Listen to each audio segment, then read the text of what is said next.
네, 오래전에 우리 성도님께 들었던 그런 이야기인데 오늘 설교 준비하면서 또 잠시 생각이 났습니다. 이분은 아주 어릴 때에 아버님께서 돌아가셔서 아버님을 거의 얼굴을 기억하지 못하는 어린 시절을 보냅니다.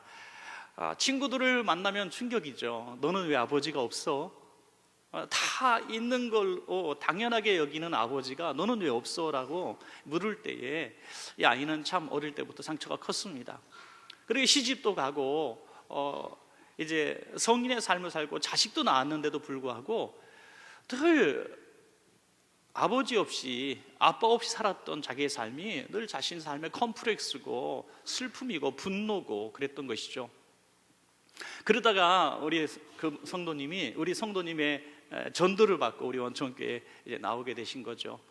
나오게 되셔서 가장 어색하기도 하고 또 참 기쁘기도 했던 것이 무엇이냐면 하나님을 아버지라고 부르는 것입니다. 아버지 할 때 아무런 감동이 없고 추억도 없고 그냥 슬픔만 있는 것이죠. 그래서 아버지라고 부르는 게 처음엔 너무 어색했지만은 신앙생활을 하는 중에 그게 너무나 기뻐서 교회 와서 다른 기도하지 않고 그냥 아버지만 계속 불렀다고 하는 얘기를 들었던 적이 있습니다. 지금도 기억이 납니다. 육신의 아버지도 참 안 계시다는 것은 슬픈 일입니다. 참 큰 우산이 없는 것이고 안타까운 일이고 슬픈 일입니다. 그렇지만 여러분, 육신의 아버지는 세월이 지나면 다 먼저 돌아가시게 되어 있죠. 하지만 우리의 영적인 아버지 하나님은 지금도 함께 하시고 영원토록 우리와 함께 하시는 그런 좋으신 아버지시라는 사실을 믿으시기 바랍니다. 육신의 아버지 없는 사람 그럴 수 있어요. 그건 자기 잘못이 아니죠. 그러나 하나님 아버지를 인식하지 못하고 영접하지 못하고 의지하지 못하고 살아가는 것은 크나큰 슬픔입니다. 안타까운 일이죠. 하나님 아버지를 우리가 아버지라고 부르고 믿고 살아가면 그분의 자녀로서의 모든 권리와 또 능력을 힘입을 수 있을 텐데 그걸 하지 못하니 얼마나 안타깝습니까? 심지어 신앙생활을 하는 성도들 가운데에서도 하나님을 아버지라고 기도하는 성도들 가운데서도 정말 육신의 아버지를 우리가 이렇게 느끼듯이 그 영적인 하나님 아버지를 우리 삶 속에 영의 아버지로 인정하고 부르고 의지하고 그 이름의 권세를 가지고 살아가느냐, 그것은 의문이라고 하는 것입니다. 더 불쌍한 사람이라고 하는 것이죠. 오늘 본문을 보면 바로 그런 이야기들을 하고 있습니다. 하나님의 아들로 살아가는 방법에 대해서 말씀하고 있습니다. 하나님의 아들임에도 불구하고 하나님의 아들로 하나님의 자녀로 살아가지 못하는 갈라디아 교인들을 보면서 사도 바울이 너무나 안타까워서 이 말씀을 하시는 것이죠. 서울 시내 중학교 학생들을 한 2,000명 대상으로 조사를 했대요. 여러분, 대한민국에서 제일 어려운 학생들이 중학생이잖아요. 그래서 중학생 2명 키운다 그러면은 삼가 정말 조의를 표한다 그럴까요? 정말 죽고 싶을 정도로 힘든 시간들을 보낸다 그래요. 아이들이 내 뱃속에서 정말 나의 나인가, 어떨 때는 뭐 때리고 싶고 막 쫓아내고 싶고 그런 마음이 든다 그러죠. 이 아이들이 워낙에 반항기이기 때문에 사실 그런 것이죠. 이 아이들을 대상으로 드디어 서울시에서 조사를 했습니다. 2,000명을. 나는 이 땅에서 살아갈 가치가 있는 존재라고 믿는가? 그런 질문을 했어요. 그렇다? 진짜 그렇다? 모르겠다? 아니다? 정말 아니다? 그래서 그냥 중간을 딱 그어서 중간 이상, 중간 이하로 뽑아보니까 이 세상에 나는 살 가치가 있고 존재할 이유가 있다라고 이야기하는 아이들이 27%밖에 안 된다는 거예요. 27%. 73%가 나는 이 땅에 살아야 될 이유를 모르겠다, 나는 살 존재 가치가 없다라고 대답을 했다는 거예요. 여러분, 저는 이 조사를 오래전에 봤는데 그 부모님들의 마음이 어떨까 하는 생각을 합니다. 부모님들에게 물어보고 싶습니다. 우리 자녀들이 있어야 될 가치가 있다고 생각하십니까? 그렇게 끔찍한 중학교 2학년, 3학년 애들, 나를 힘들게 하고 고통스럽게 하는 그 문제 아들이 없으면 좋겠습니까? 라는 질문에 110%라고 하면 110%라고 모두가 없어서는 안 될 소중한 아이들입니다라고 얘기할 겁니다. 이것이 부모의 관점과 자식의 관점의 큰 차이라는 것이죠. 영적으로도 마찬가지입니다. 저와 여러분이 이 땅 살아가면서 때로는 실패하고 또 여러 가지 약점들 때문에 고통받고 또 다른 사람들의 그런 외모를 바라보면서 외형적인 어떤 평가하는 것들을 위해서 우리가 굉장히 자괴심을 느끼고 이런 부분들과 상관없이 우리 아버지 하나님은 우리를 그렇게 너무나 사랑하신다는 거죠. 그 아들 예수 그리스도를 보내주셔서 대신 희생하실 정도로 우리를 끔찍이도 사랑하고 계시다는 것입니다. 이것을 우리가 이해하고 깨닫는 것이 바로 하나님의 자녀로 살아가는 비결의 첫걸음이 될 것입니다. 오늘 갈라디아 교회에 정말 그 행복했던 초대교회에 큰 분열이 하나 생기게 된 조짐이 보이는데, 그것은 교인들 간의 어떤 갈등이었습니다. 한 교인 부류는 이제 유대인들로서 이제 그리스도인이 된, 유대교를 믿었던지 안 믿었던지 유대인들이 이제 개종해서 그리스도인이 된 사람들과 또 이방인 개종자들, 이방인들이 이제 그리스도인들이 된 사람들 간에 이제 큰 충돌이 나. 유대인들은 전통적으로 율법을 통해서 신앙생활을 해왔습니다. 그 대표적인 이제 증거가 할례라고 하는 것이죠. 그래서 그리스도인이 된 다음에도 우리는 할례를 받아야 된다는 이런 주장을 하고, 이방인들은 전혀 할례를 받지 않은 사람입니다. 그 사람들이 그리스도인이 되니까 너 이제 하나님을 믿는 자녀가 되었으니 할례를 받아라, 이렇게 얘기하는 것입니다. 그래서 이것이 큰 충돌이 되고 율법과 또 은혜의 갈등이 되기도 한 것이죠. 그럴 때 사도 바울이 이런 모든 것들이 하나님의 자녀됨의 증거나 분별은 아니다, 하나님의 자녀로 살아가는 방법의 문제가 있음을 말씀하고 있는 것입니다. 오늘 본문을 중심으로 저와 여러분이 이 땅 살아가면서 어떻게 사는 것이 하나님의 아들로 자녀로 살아가는 방법인가, 또 교회 공동체를 아름답게 가꿀 수 있는가 하는 것을 한번 생각해 보도록 하겠습니다. 분명한 것은 여러분 모두가 하나님의 자녀인 줄로 믿습니다. 여러분, 하나님의 자녀예요. 그런데 하나님의 자녀답게 살아가지 못하고 있는 그런 부분들을 발견하신다면 오늘 깨닫고 하나님의 자녀로 한번 살아보는 첫걸음 되시길 바랍니다. 첫 번째로, 내가 하나님의 자녀인 것을 믿는 그 믿음으로 살아가야 한다는 것입니다. 갈라디아서 3장 26절과 27절입니다. 우리 한번 같이 읽어볼까요? 시작. 너희가 다 믿음으로 말미암아 그리스도 예수 안에서 하나님의 아들이 되었으니 누구든지 그리스도와 합하기 위하여 세례를 받은 자는 그리스도로 옷 입었느니라. 아멘. 무엇으로 말미암아 하나님의 아들이 되었다고 했습니까? 믿음으로 말미암아. 믿지 않으면 하나님의 아들의 자격을 우리가 갖추고 있음에도 불구하고 내가 믿지 않으면 하나님의 자녀의 신분을 얻지 못한다는 거예요. 그 권리와 권세를 누리지 못한다는 거예요. 우리가 누구의 자녀가 되기 원한다면 오늘 성경에서도 말씀하고 있는 바대로 육신의 혈통적으로 낳아야 자식이죠. 또 낳지 않았다 할지라도 법적으로 자녀로 입양하면 자녀가 됩니다. 이 두 가지 방법밖에 없습니다. 그런데 영적으로 우리가 하나님의 자녀가 되는 방법은 혈통으로도 아니고 법적으로도 아니라는 거예요. 오직 예수 그리스도를 나의 구주 되심을 믿는 이 믿음으로 하나님의 자녀가 된다는 것입니다. 여러분, 요한복음 1장 12절부터 13절입니다. 다시 한번 같이 읽겠습니다. 시작. 영접하는 자 곧 그 이름을 믿는 자들에게는 하나님의 자녀가 되는 권세를 주셨으니 이는 혈통으로나 육정으로나 사람의 뜻으로 나지 아니하고 오직 하나님께로부터 난 자들이니라. 아멘.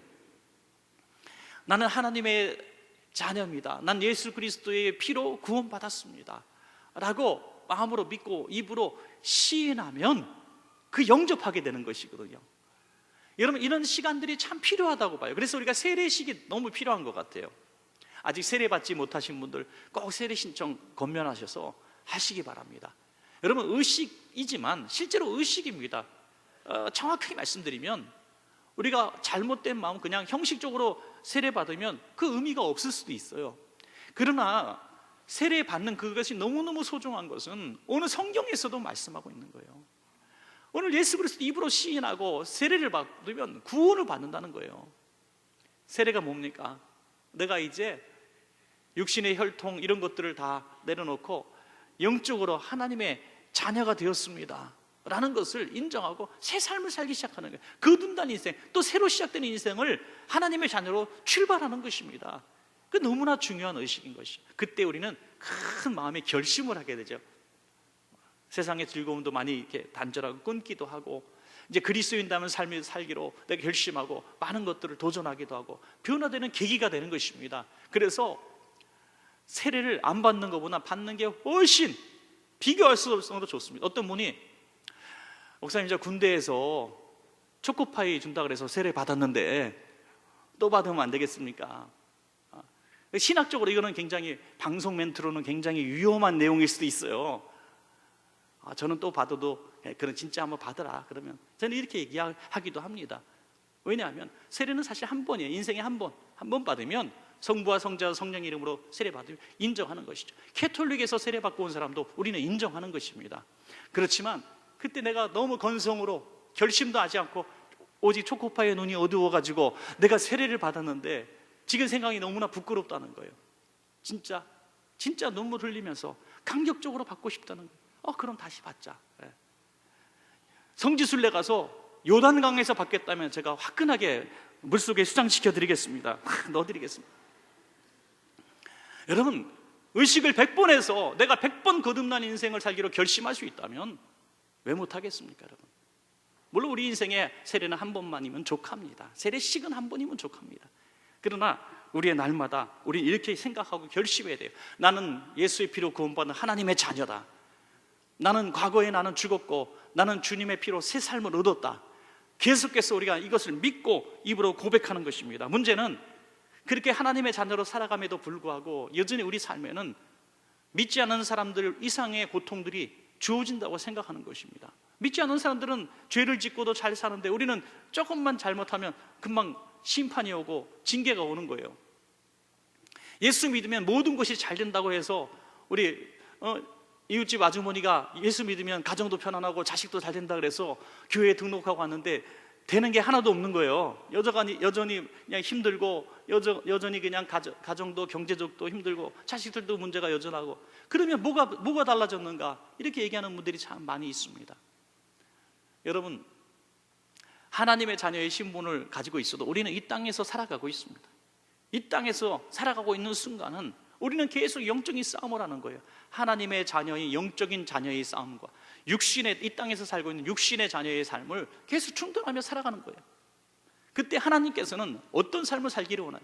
육을 죽이고 영적인 하나님의 자녀답게 살게 하시기 위해서 육신의 것들을, 전에는 몰랐던 것들, 육신을 탐하고 당연히 생각했던 육신의 소욕과 정욕과 자랑, 일생의 자랑들이 하나님의 자녀로서 신분이 바뀐 이후에도 가지고 있을 때는 하나님은 징계하신다는 거예요. 징계. 전에 없던 징계를 느끼게 되는 것이죠. 히브리서 12장 8절에 보니까 징계는 다 받는 것이거늘 너희에게 없으면 사생자요 친아들이 아니니라. 자기의 자식이기 때문에 우리가 징계하는 거잖아요. 여러분, 이웃집 자녀가 또 내가 모르는 학교 친구의, 우리 자녀의 친구가 뭐 좀 학교에 떨어졌다고, 뭐가 가정에 문제가 생겨갔다고 가슴 아프고 머리 싸매고 울진 않잖아요. 하지만 내 자녀가 그런 문제가 생기면 우리는 앞이 보이지 않는 것입니다. 왜? 그것이 내 자식이기 때문이죠. 여러분, 하나님께서도 우리 하나님의 자녀에게 관심을 갖고 계시는 것입니다. 혹시라도 나는 하나님의 자녀인데 왜 이렇게 삶이 어렵고 힘들고 고달플까? 내가 하나님의 자녀로 이렇게 신앙생활 하는데 여전히 풀리지 않는 문제들 때문에 고통이 있을까 하시는 분들은 혹시 하나님의 이 사랑의 손길이 아닌가 한번 생각해 보는 것도 필요합니다. 요나 같은 경우가 그렇습니다. 불순종하고 달아나니까 하나님께서 물고기 뱃속에 잠시 두게 하시는 거죠. 사흘간의 회개의 기도를 통해서 다시 요나는 하나님의 자녀의 신분을 회복하게 되고 쓰임받게 되는 것입니다. 여러분, 승리의 비결도 마찬가지라고 봅니다. 승리의 비결도, 다윗이 처음 목동이었을 때 골리앗과 싸우는 그 장면을 한번 생각해 보세요. 골리앗은 칼과 창과 방패와 자기의 체력을 의지했어요. 군사적인 힘을 의지했습니다. 다윗은 의지할 게 아무것도 없어요. 갑옷도 입지 못했습니다. 무기도 들지 않았어요. 그냥 물맷돌 하나 들었어요. 그런데 다윗은 이렇게 얘기합니다. 너는 칼과 창과 방패를 의지하지만 나는 만군의 하나님 여호와의 이름을 의지한다 그러죠. 그게 무슨 말입니까? 너는 육신적인 거 손에 보이고 만져지는 그 무기들을 의지하지만, 다시 말해서 우리의 어떤 영적인 대적들을 보다 보면 너는 사단 마귀는 어떤 보이는 것들, 만져지는 것들, 그런 것들을 가지고 나를 공격하지만 나는 하나님 아버지의 자녀의 이름의 권세를 가지고 내가 나간다고 이렇게 얘기하는 것입니다. 여러분, 하나님의 자녀의 권세를 우리가 이렇게 누리고 또 입으로 선포하고 살아갈 때 다윗과 같은 능력을 우리가 충분히 발휘할 수가 있습니다. 여러분, 어려운 순간, 힘든 일이 많을 때 우리의 신분이 무엇인가 한번 생각해 보십시오. 정말 추억의 영화 있잖아요. 옛날에 추억의 영화, 명대사. 너그 아버지 뭐 하시노? 너그 아버지 뭐 하시노? 누군가 저와 여러분에게 너그 아버지 뭐 하시노? 라는 식의 질문을 한다면 담대하게 이렇게 대답하십시오. 나는 만군의 여호와 하나님의 아들이요 딸입니다 라고 말이죠. 이런 당당함이 있어야, 이런 믿음이 있어야 우리 세상에서 육신의 눈에 보여지고 만져지는 것들로 지배당하는 이 세상에서 영적인 권세로 우리가 세상을 승리하며 살아갈 줄로 믿습니다. 여러분, 자, 두 번째로 우리는 성령으로 살아야 한다는 거죠. 성령으로. 갈라디아서 4장 6절입니다 한번 같이 읽겠습니다. 시작. 너희가 아들임으로 하나님이 그 아들의 영을 우리 마음 가운데 보내사 아빠, 아버지라 부르게 하셨느니라. 아멘. 하나님을 아빠, 아버지라 부른다. 이게 아빠, 옛날에는 아바, 아버지라 그랬죠. 아바, 아버지. 같은 뜻이에요. 참 어떻게 이렇게 비슷한지 모르겠어요. 아빠. 옛날에는 어르신들은 그냥 아빠 이렇게 부르면 좀 이렇게 좀 어린아이들이나 부르는 것처럼 생각하는데 요즘에는 나이 많은 부인들도 남편을 아빠라 그러더라고요. 하여튼 이 아빠, 정말 친근감 있는 그런 표현이 아닌가 싶습니다. 하나님을 아빠, 아버지. 정말 어린아이가 하나님을 아버지로 부르지 아빠, 아빠라고 불러본 적이 있는가?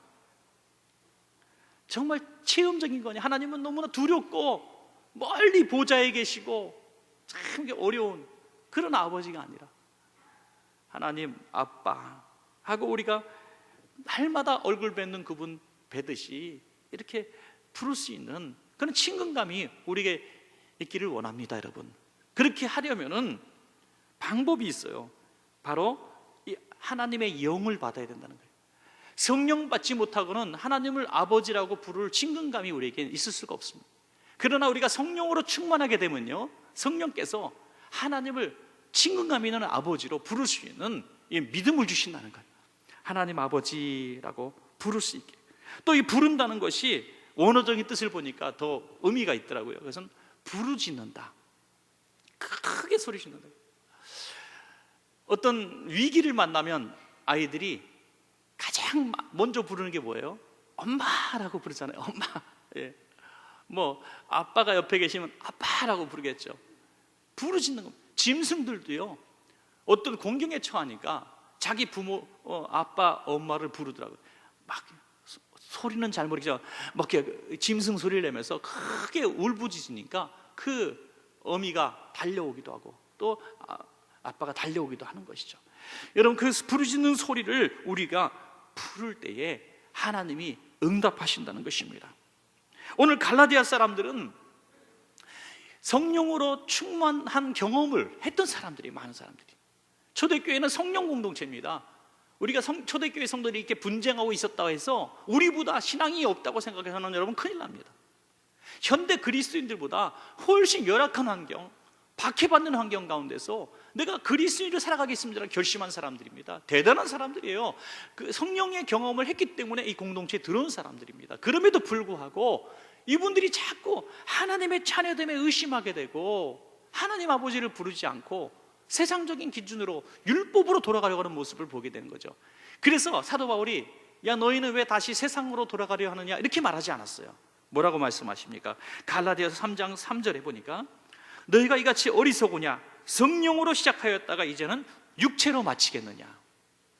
성령으로 시작하는 것과 육체로 마치는, 무슨 말입니까? 육체로 시작했는데 성령으로 거듭났다는 거예요. 지금 성령의 사람이 됐다는 거예요. 하나님을 아버지라고 부르는. 그러나 이 하나님을 아버지라 부르는 이 성령의 역사를 소멸하니까 하나님을 아버지로 믿어지지 않는 거죠. 그래서 서로 분쟁하게 되고 갈라지게 되고 육체로 돌아가는 것입니다. 다시 한 구절을 제가 읽어보겠습니다. 로마서 8장 16절인데요 성령이 친히 우리의 영과 더불어 우리가 하나님의 자녀인 것을 증언하시나니. 그랬어요. 우리가 성령의 사람이 되면요, 성령께서 너는 하나님의 자녀야, 너는 하나님의 자녀야, 자꾸 말씀하신다는 거예요. 여러분, 어떤 순간에 성령께서 여러분 마음속에 너는 하나님의 자녀인데 왜 두려워하느냐, 하나님께 기도해, 하나님께서 너 도와주실 거야, 지금 하나님이 너와 함께 하셔, 이렇게 자꾸 우리 마음속에 감동을 주신다는 거예요. 여러분, 그런 감동이 있는 분들은 참 축복입니다. 여러분, 그 성령께서 주장하실 때 그걸 붙들어야 돼요. 붙들고 성령님, 내가 성령님의 음성을 의지합니다, 내가 성령으로 살아갑니다. 그럴 때 하나님 아버지의 그 권세가 우리에게 주어진다는 것입니다. 그러면 이 성령님의 역사가 우리 삶 가운데 나타나게 하기 위해서는 우리가 어떻게 해야 되는가? 오늘 갈라디아에서 말씀하고 있는 굉장히 좋은 주제는요, 뭐 율법과 은혜 이런 부분인데, 영적인 부분과 바로 육신의 부분 같이 대비시켜 놓고 있습니다. 육신이 죽으면 영이 살고, 영이 죽으면 육신이 살아난다는 거예요.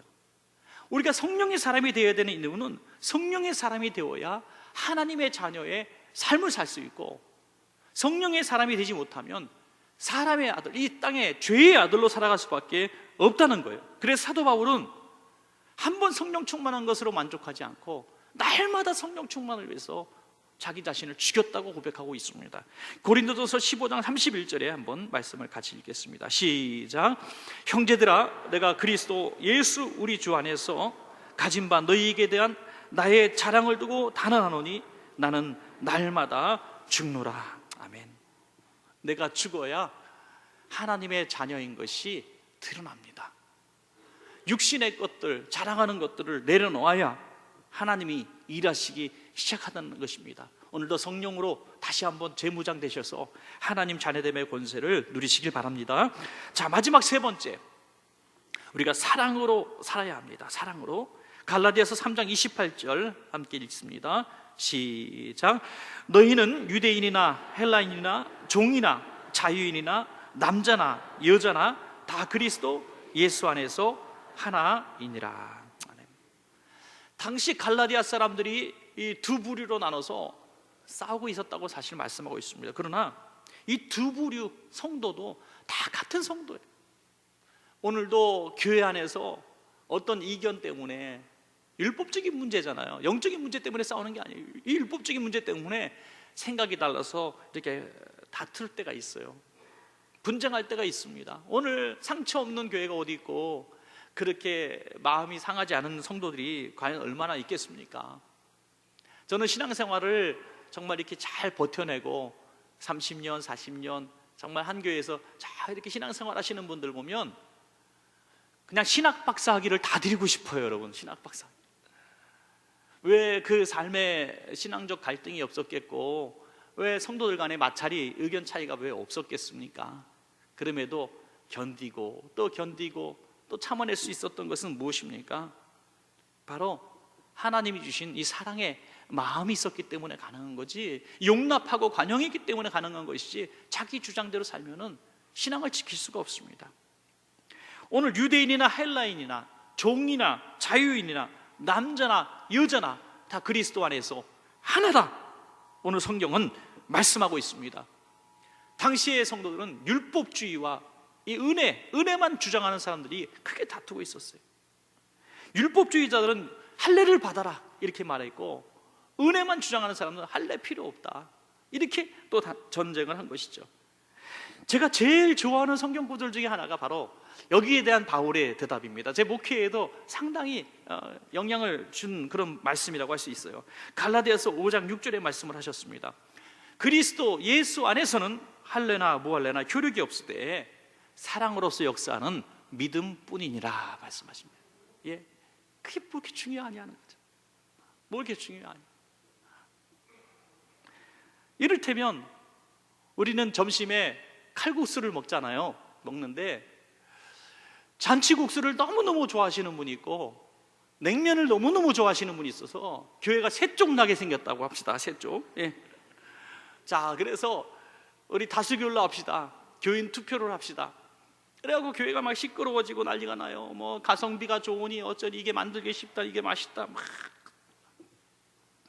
그럴 때에 사도 바울 선생님이 이렇게 말씀하신다는 거예요. 칼국수면 어떻고 냉면이면 어떻고 잔치국수면 어떠냐, 서로 하나가 되고 사랑하는 게 좋으니라, 이렇게 말씀하신다는 거예요.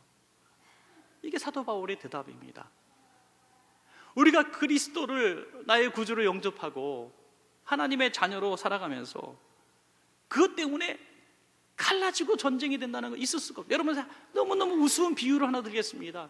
가족이 소풍을 가서 맛있는 음식을 먹는데, 식당 가서 모처럼 좋은 식당 가서 밥을 먹는데 네 식구가 다 네 가지 메뉴를 주장해요. 그래서 싸워요. 그래서 올 때는 남남으로 돌아갔다. 이게 말이 됩니까, 여러분?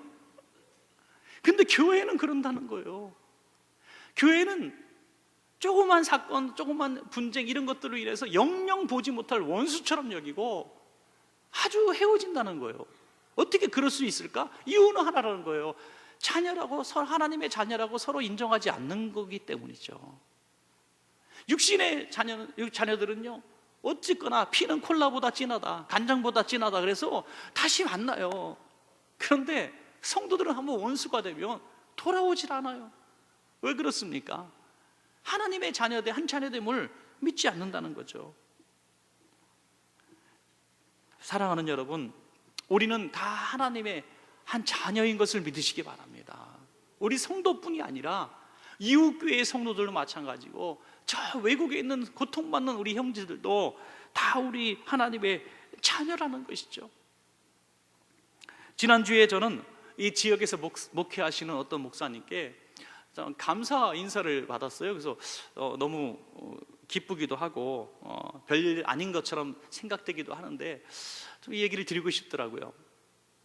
이 목사님은 지역에서 그래도 열심히 전도하시는 그런 분입니다. 교인들과 함께 이제 일주일 중에 하루 나오셔서 삶은 달걀을 이렇게 삶아가지고 나오고, 또 음료수하고 전도지를 가지고 교인 뭐 한 30-40명 이렇게 되는 것 같아요. 그래서 하루를 정해서 목사님과 10여 명이 나와서 하겠죠. 이렇게 전도를 일주일에 한 번씩 하면, 출근길에, 그러면 출근길에 있는 사람들이 그걸 이제 달걀도 받고 해서 간식을 하시는 거죠, 아침 대용으로. 근데 그것도 잘 안 받아간다는 거예요. 뭐 한 판, 두 판밖에 하지 않는데도. 그런데 어느 날부턴가 한 여자분이 이 달걀을 받으면서 봉투를 하나씩 주더라는 거예요. 보니까 봉투 안에는 그날 전도 물품을 살 수 있는 그 정도의 돈입니다. 하루 쓸 수 있는 거, 달걀 삶고 또 뭐 음료수 정도. 그래서 이거 왜 주십니까? 그랬더니 뭐 하여튼 뭐 전도하시는 게 좋아서 이렇게 드린다고. 근데 그게 한 번이 아니라 여러 번 마주칠 때마다 계속 그런다는 거예요. 그래서 교회 다니시냐 그랬더니 교회 다닌다 그래요. 그래서 어느 교회 다니냐니까요, 바로 원천교회 다닌다고 얘기하더라는 거죠. 그래가지고 저한테 너무 고맙다고 이렇게 인사하더라고요. 바로 여기서 몇백 메타밖에 되지 않는 그런 거리에 있는 그런 교회입니다. 얼마나 감사한 일인지요, 얼마나 자랑스러운 일인지요. 우리가 다 그리스도 안에서 한 형제이기 때문에 더 나아가서 그 교회의 전도지 같이 가지고 전도해줘도 저는 너무 좋겠어요. 다 그리스도 안에서 우리는 한 형제고 한 자매입니다. 다 이 땅에서는 남남처럼 다른 교회 성도처럼 보일지 모르겠지만, 하나님 나라 가면 우리 옆집에서 살 수 있는 그런 성도라고 하는 거죠. 조금만 우리가 눈을 돌려보면 우리가 너무나 외면하고 살았던 우리 형제들이 너무나 많습니다. 우리의 이웃들이 너무나 많아요. 그런데 우리가 구제하고 선교하고 하지만 가장 우리가 먼저 생각해야 될 것은 핍박받는 우리의 믿음의 형제들인 것을 여러분 기억하시기 바랍니다. 교회 안에서도 곤란한 성도들, 힘들어하는 성도들을 우리가 먼저 생각해야 하고, 또 해외까지 눈을 돌릴 수 있는 여력이 있다면 우리는 그들을 돌봐야 한다는 것이죠. 우리가 모르는 나라, 모르는 땅에서 너무나 많은 우리 형제들이, 하나님의 자녀인 우리 형제 자매들이 고통받고 있다는 사실을 알 때 가슴이 우리는 저미어지는 것입니다. 지금 아프리카의 북한이라고 불리는 한 나라가 있습니다. 에리트리아라는 나라, 이디오피아 근처에 있는 나라인데요, 인구 한 500여만 명 정도 됩니다. 독재 국가죠. 이 국가를 잘 모르는 분들이 참 많을 거예요. 그런데 기독교 박해 국가입니다. 항상 오픈도어에서 기독교 박해 지수를 말하면 3위에서 12 사이를 오르내리는, 그래서 최근의 통계에 의하면 한 7위까지, 그러니까 기독교를 끔찍히 1위는 늘 이제 북한이죠. 북한. 끔찍하게 기독교를 박해하는 나라. 이게 이슬람교를 믿는 사람이 한 60% 정도 되고요. 그다음에 그 자체 종교를 한 30% 믿고, 그러니까 기독교인이 소수인데 이 기독교인들을 어마어마하게 박해를 합니다. 어떤 경우가 있냐면, 이제 기독교를 믿는 사람은 무조건 잡아서 가두고 고문을 하고 고통을 받게 해서 여기는 기독교가 뿌리 내릴 수가 없어요. 성경책을 들고만 있어도 감옥에 간다는 거예요. 그래서 이 기독교 장기수들이 많이 있습니다. 기독교 한 15년 이상 기독교이기 때문에 갇히고 있는 이런 감옥에 있는 사람이 지금 400명에서 700명 사이에 있다. 단지 기독교를 믿는다는 이유로 갇혀 있는 사람이 400명. 지금 유엔에서 계속 해도 듣지도 않아요. 얼마나 고문하고 그 50도열의 컨테이너 박스 속에 집어넣고 고문한다는 거예요. 그리고 다 영양 부족으로 다 죽을 정도가 됐어요. 그런데 15년이 지난 장기수들에게 서류 한 장을 이렇게 디민다는 거예요. 15년 이상 된 장기수에게 거기에는 6가지의 오케이 사인을 하면 바로 내보내준다는 거예요. 그런데 많은 성도들이 사인하지 않는다는 거예요. 거기 6가지 질문에 이렇게 써 있습니다. 첫 번째, 성경을 읽지 않겠다, 기도하지 않겠다, 예배하지 않겠다, 전도하지 않겠다, 정부가 인정하는 종교만 믿겠다, 기독교 서적을 읽지 않겠다. 너무너무 유치하고 조잡하고, 아니 기독교 서적 하나 읽지 못하게 만드는 것에 사인을 하면 내보내주겠다는데도 그 끔찍한 고문과 면회도 불가하고 영양실조로 고통받으면서도 사인하지 않고 지금도 신앙의 장기수들이 400에서 700명이 되고 있다는 거죠. 사랑하는 여러분, 그들도 우리와 똑같은 하나님의 자녀인 줄로 믿습니다. 그런 분들도 신앙 지키기 위해서 거기서 하나님을 아버지라고 부르짖고 있고, 우리도 이 평화로운 땅에서 하나님을 아버지라고 부르고 있는데, 우리는 그들에 비해서 무슨 복이 있고 무슨 사랑을 많이 받아서 이렇게 평안한 가운데 하나님을 아버지라고 부를 수 있겠습니까? 사랑하는 여러분, 우리가 그들을 위해서 더 많은 관심과 기도를 해야 될 줄로 믿습니다. 여러분, 갈라디아서 3장 29절 보니까 너희가 그리스도의 것이면 곧 아브라함의 자손이요 약속대로 유업을 이을 자니라 라고 말씀하고 있습니다. 동일한 것은 이 전 세계의 모든 하나님을 아버지라고 부르는 자녀들이 받을 유업이 있다는 것입니다. 여러분, 한번 이 가슴에 손을 얹고 저를 비롯해서 한번 생각해 봅시다. 조금 전에 말씀드린 에리트리아 사람들, 그 그리스도인들이 받을 유업, 하나님의 예비하신 유업과 우리가 받을 유업이 더 비슷했으면 좋겠죠. 아니, 우리가 더 많을 수도 있다고 기대하고 착각하지는 않습니까?